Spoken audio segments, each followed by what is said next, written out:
Aloha, I'm Yanji Denise. Welcome to Get Your House in Order, the show where we help you take care of the things that matter most. In this series, we cover a wide range of topics from health and wellness to financial readiness and preparing for every phase of life.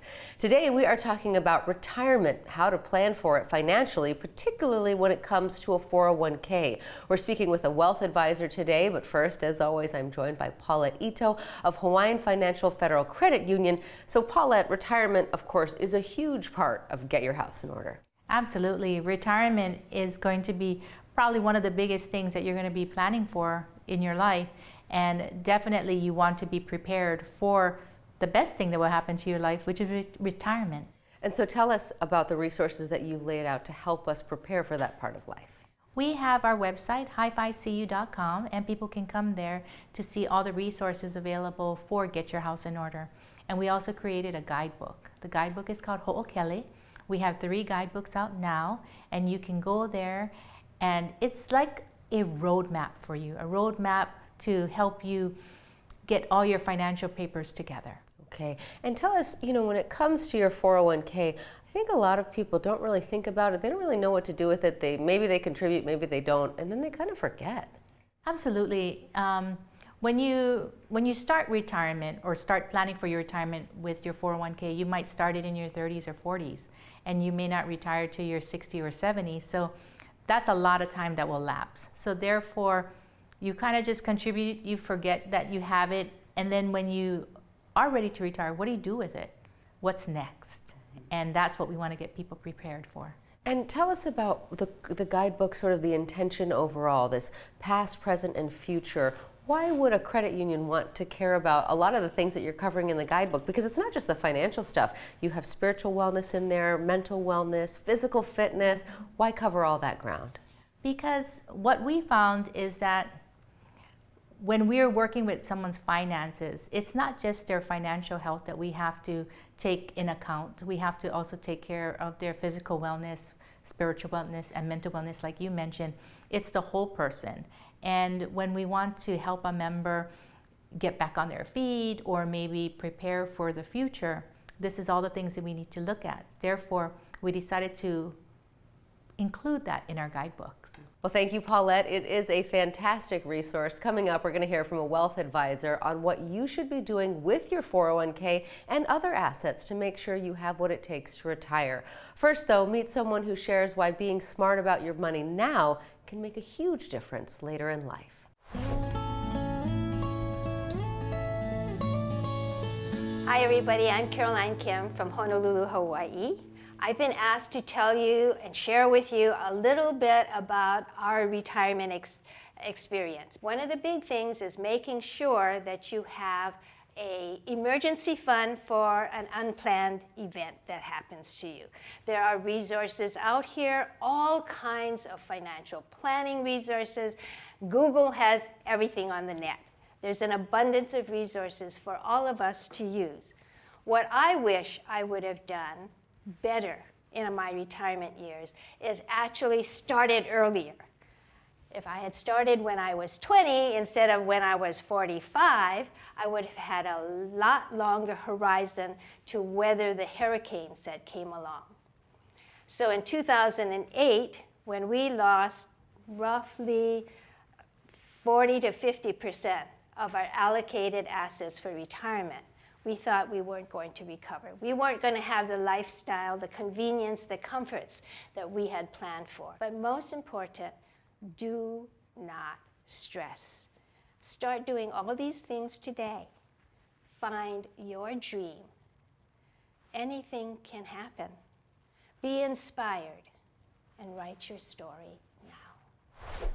For all your money needs, Hawaiian Financial Federal Credit Union is here for you. Visit hificu.com.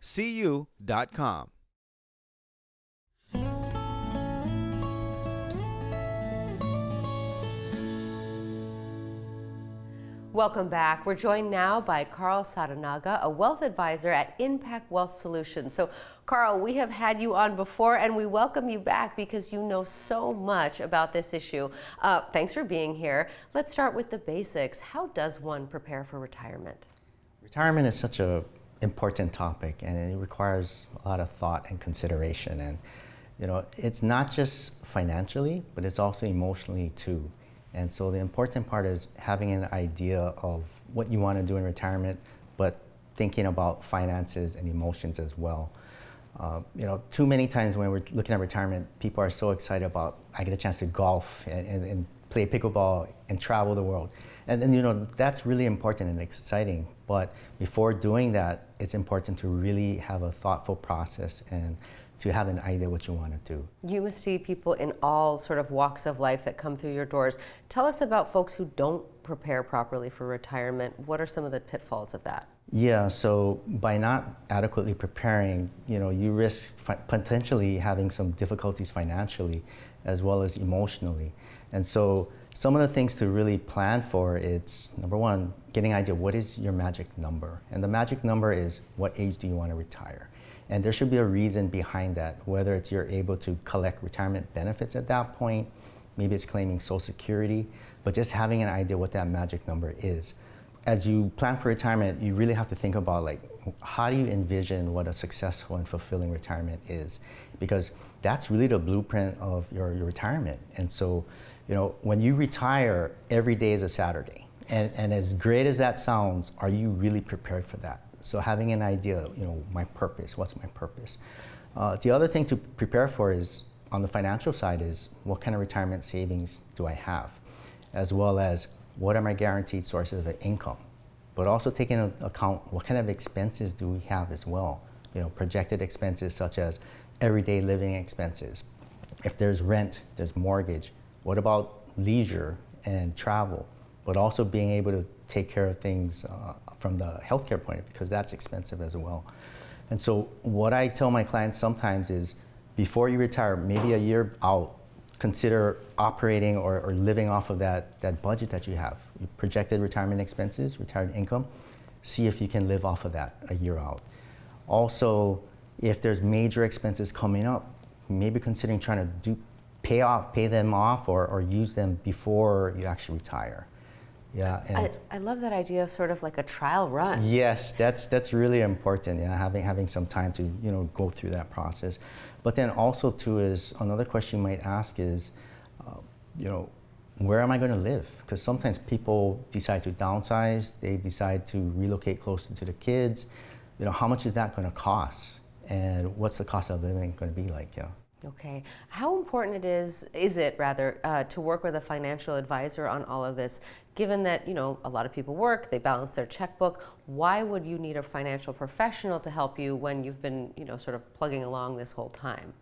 Yeah, because when it comes to overall finances, there's a lot of moving parts, there's a lot of complexities, and, especially when it comes to retirement planning, there's a lot of different things to really take a look at.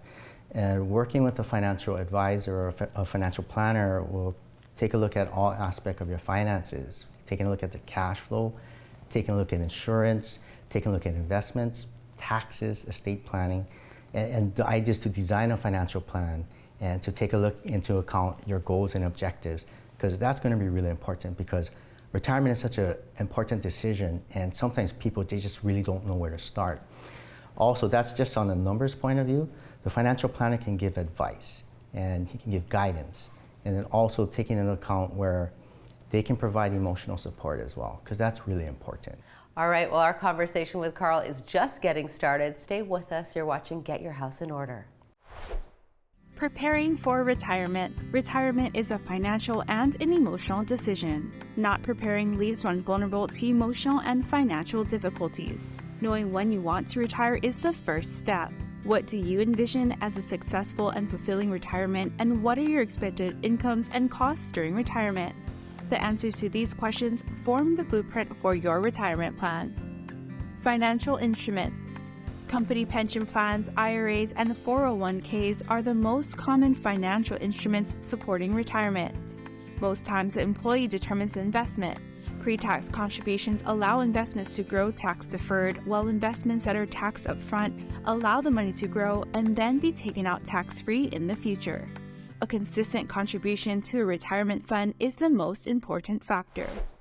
Long's Drugs is always here for Hawaii, providing your family with their local favorites, accessible health and wellness services to keep you safe and healthy. Make Long's a part of your day.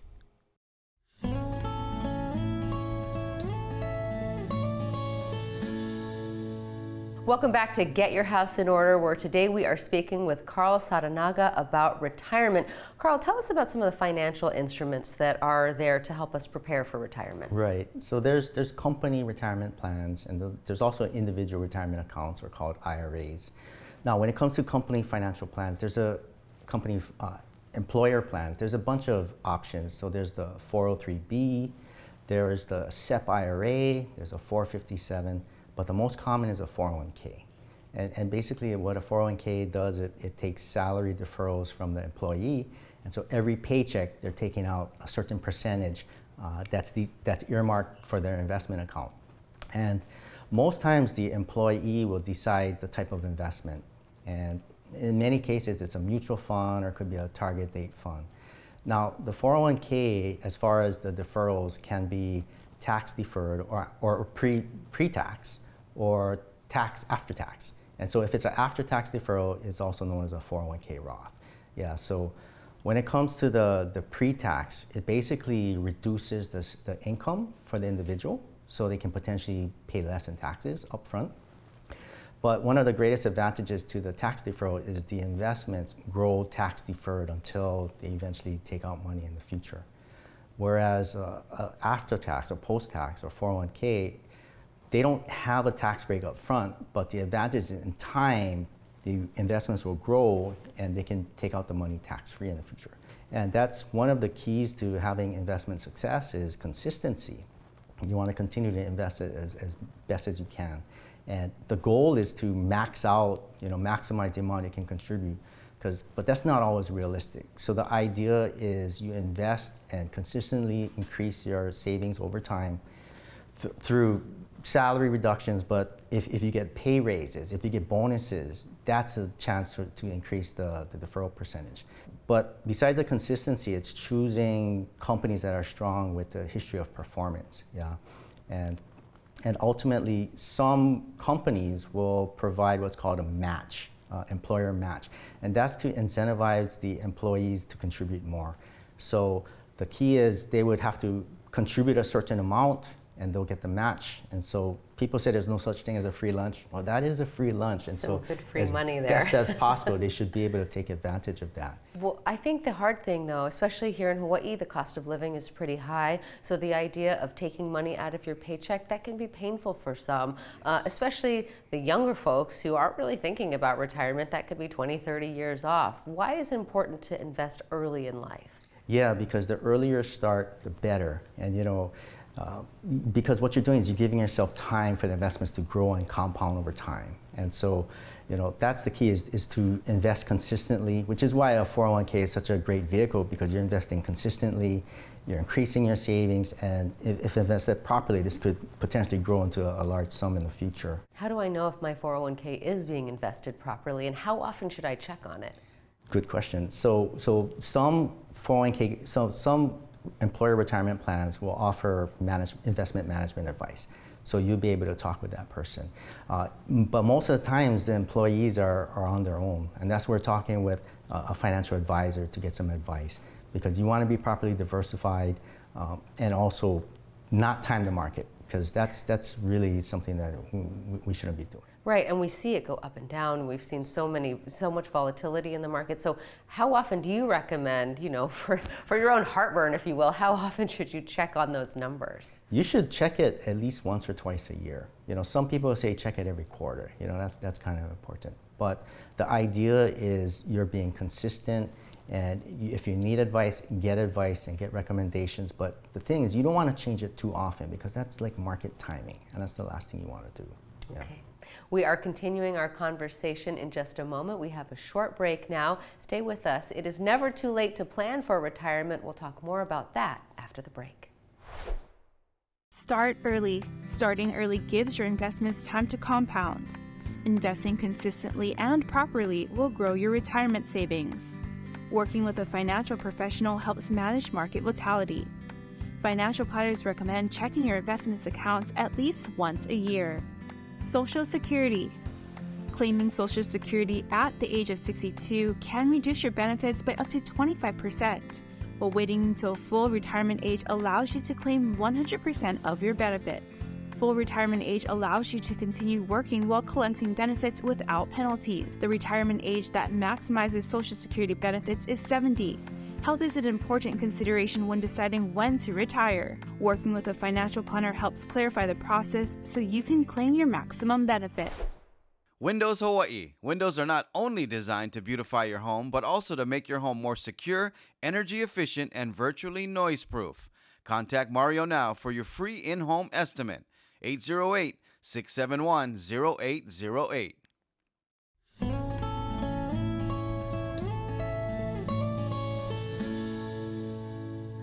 Welcome back. We are speaking today with Karl Sadanaga about planning for retirement. So Karl, we talked about individual retirement accounts, things like 401ks, IRAs.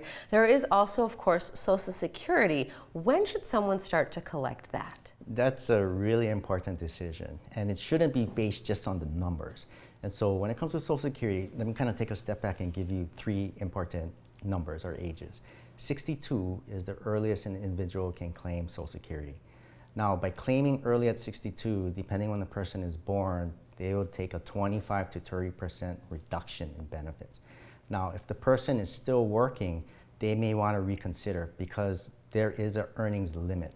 And so if the individual earns more than that limit, they're going to have to pay back their Social Security benefit. The second age is called the full retirement age. And basically, full retirement age is when you're able to collect 100% of your benefits. Now, when you reach the full retirement age, at that point, there is no income limit. So if you're working and you want to claim Social Security benefits, that's perfectly fine. You can earn as much as you want while still collecting benefits without any penalties or reductions. The third age is age 70. Some individuals want to collect the maximum amount that they can, and so they wait until age 70. Now, the thing about age 70 is let me take a step back. So 67, if someone is born 1960 or later, the full retirement age is 67. And so if a person wants to delay Social Security, but each year after they reach the full retirement age, the benefit is guaranteed by 8%, so increases by 8%. And so if they wait to 68, that's 8%, 69, another 8%, 70 is 8%. So at 70, that's the maximum amount of benefits that they can get. Now, those are just numbers. Before deciding when you're going to claim Social Security, there's a couple of important things to keep in mind. Number one, how's that person's health? Are there any health issues? Second is, are they planning to work? So that's also going to be important if they're planning to work. The other thing is, what kind of retirement sources of income do they have? What kind of retirement savings? Also, is that person married? And if that person is married, is their spouse able to collect Social Security? And so those are important things to kind of take into account. The other thing that you need to know is if an individual is married, when one spouse passes away, the surviving spouse collects one benefit. They do not collect 2 benefits. So that's really important to know, and that's where claiming strategy is really important, kind of coordinating. So that's really important, knowing that, hey, because it's such an important decision to make, they really need to take the time to really think things through, maybe potentially work with a financial advisor to give them advice. But the idea of claiming because that's where the neighbor claimed or because they think Social Security is going to run out of money, those are really not great ideas. It's so interesting because there really is a strategy to it. It's not as simple as saying, oh, I'm of age, now it's time. Yes, right. Let's talk a little bit about that transition from being a full working person to then being retired. There's the financial part, there's also the mental part that you touched on. How early do you need to start to ready yourself for this transition? Yeah, so that's really a good point, because a lot of times when it comes to retirement planning, people think it's just about the finances. The emotional part is really important as well, and because the person really needs to be not only financially ready, but they should be emotionally ready as well. So number one, when you're working, you're getting a paycheck, which is great, but working provides some structure. You have to get out of bed to be ready to go to work. And the other thing is relationships. People may not necessarily like the company they're working for, but they might like their coworkers. And so relationships are important. And so when somebody retires, those things either disappear or they're a lot different. And so when someone transitions into retirement, it's a mind shift change. They have to reevaluate what their purpose is, because it's truly For some people, the transition is really difficult, and sometimes these people feel depressed, sometimes they feel lost. And so being able to really take a step back and understanding what's your new purpose. You know, are you going to spend time with family? Are you going to travel? Are you going to take up a new hobby? So that's going to be really important. Also, it's who you're going to spend time with. I mean, it sounds great to spend time with your spouse or significant other, but that too may require a transition because now you're spending a lot of time. So it takes time to reacquaint yourself. Yeah, and then also deciding, you know, where you're going to live. I mean, that's also going to be important as well. But taking into account the other thing too is really important. It's health. That's truly important. And when you retire, you still need to keep active physically and mentally. And so getting an exercise regimen, whether it's golf or pickleball, going to the gym, that's going to be really important. Also mentally, you need to keep your mind stimulated. And this is where maybe it's yoga or meditation, you know, reading books, crossword puzzles. Some people don't like to read. Maybe it's listening to audiobooks. So those sort of things really help to keep people engaged both mentally and physically. This is why we have you twice. You've given us so much to think about. Thank you so much for coming on today. And thank you for being here. Remember, you can review this show or watch it again by finding us on YouTube or listening as a podcast wherever you get your podcasts. I'm Yanji Denise. Until next time, take care and aloha.